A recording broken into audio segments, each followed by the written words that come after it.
Let's talk about money and wealth. Money is currency. It is the widely acceptable means of exchanging value, goods, and services. Being wealthy means you have an abundance of material possessions, money included.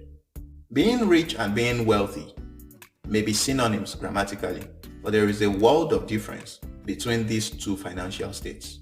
You are considered rich when you spend a lot. If you buy expensive things, you drive a luxury car, you vacation in fancy destinations, etc. Nobody really cares how you fund this lifestyle.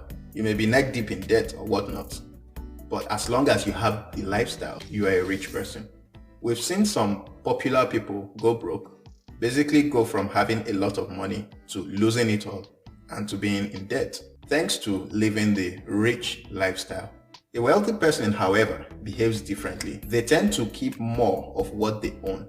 They make investments that potentially could earn them more money, thereby increasing their wealth, increasing their assets, increasing their possessions, increasing the things that they have that really qualify them as wealthy people. So to be wealthy means your wealth is sustainable. Being wealthy means you can meet all of your money needs, and you can even decide not to work if you don't have to, because your money works for you. A wealthy person can truly afford any luxury that they own. And that's the huge difference between being rich and being wealthy. Because one is about the lifestyle of spending a lot, and the other is about the lifestyle of growing what you have, growing your resources, growing your wealth. It's a huge psychological difference. It seems to me that building wealth is a more sustainable goal than chasing a rich lifestyle. In modern society, abundance of money is a key measure of wealth, because the more money you have, the more material possessions you can potentially acquire. Wealth starts with having the right mindset. I think I'm going to do a video on the psychology of money very soon. To be wealthy is the goal.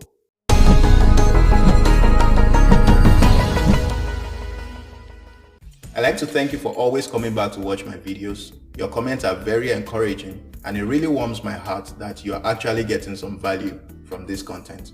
Newcomers are welcome, and existing subscribers are much appreciated also. Please make sure that you subscribe so that you can keep getting more valuable content like this one. If you are in a hurry, please use the links in the description text to skip to whatever part of the video interests you. But I encourage you not to do so, because you may be missing some interesting points that I drop along the way. This is what wealth looks like. Being wealthy hinges on your ability to convert your cash into an asset, into something that potentially can earn you more cash, more money, and increase your wealth. This may sound extremely oversimplified, but it is sound logic. If your monthly expenses are, say, 5,000 euros, and you have about 30,000 euros in savings, that's potentially 6 months worth of wealth. 6 months that you could choose not to work without having any significant impact on the quality of life that you live. Suppose you invest that 30,000 euros. It's a long shot, but suppose you invest that 30,000 euros and it returns 5,000 euros to you in a month, then congratulations, my friend. You are now a wealthy person, because your invested cash is now able to generate enough income to fund your lifestyle. Well, yes, everybody has net worth. It's not only those people on Forbes list who do.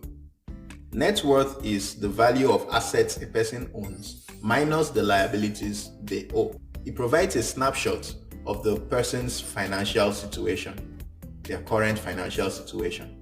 People who have very impressive net worth are called high net worth individuals. I mean, it goes without saying. So you have a net worth, I have a net worth, we all do. You have a net worth, you have a net worth, you have a net worth, you have a net worth. We all have net worth. It is possible to have negative net worth if the liabilities or the debt a person has outweighs the value of the assets that they own. We're getting to more serious talk now, so I'm taking a seat. Why is it important to know your net worth? First, as I stated earlier, your net worth provides a snapshot of your current financial position. It gives you an adequate summary of how you are doing, how well you are doing financially. how well you are taking control of your finances, which is what the whole of this channel is about. As someone interested in taking control of their finances, you very likely have a financial target or a financial goal that you are working towards: financial freedom. Financial freedom has a price tag, and you must figure out what the label is saying for your own level of desired financial freedom. Once you know this price tag, knowing your net worth may be a key indicator to help you measure how close you are to achieving this noble dream of yours and how much work is left required for you to hit the target. As simple as knowing your net worth is, it may be a major factor in helping you decide whether to switch careers or simply change your job. How to calculate net worth. Assets, in the context of net worth calculation, are things that have monetary value that you own. Things that you can exchange for money, such as your checking and savings account balances, stocks, your real property value, the market value of your car, etc. Liabilities, on the other hand, are things that deplete resources, such as mortgage, credit card balances, student loan, car loan, or maybe an active lawsuit. You should definitely send this video to a friend that you think would find it useful. So you take the value of everything you owe and you subtract that from the value of everything you own, and voila, there you have it, your net worth. When I say everything you own, make sure to only include the really valuable things. If nothing else, your savings, not your laptop or your phone. That would be too much stress. Here is an example I borrowed from the internet to explain this concept. If you like what you're watching, smash the like button and subscribe for more. Consider a couple with the following assets: the primary residence valued at $250,000, an investment portfolio with market value of $100,000, automobile and other assets valued at $25,000. So that's their assets. Now their liabilities include a mortgage of $100,000 and car loan of $10,000. So the net worth of this couple will be calculated as the value of their assets minus the value of their liabilities, and that is going to total a sum of $265,000. Now suppose that 5 years down the line, their financial situation changes. The value of the house drops by $25,000, their automobile and other assets are now worth $15,000, but their investment portfolio increased by 20%, they've paid off their car loan, and the mortgage balance is now $80,000. Their net worth, when calculated at this point in time, would be $300,000.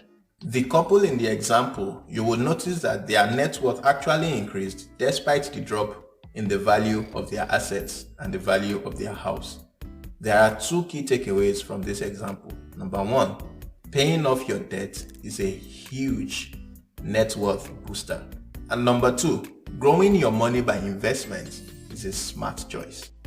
Give this video a thumbs up if you enjoyed watching. I can't wait to read your comments. See you in the next one. Cheers.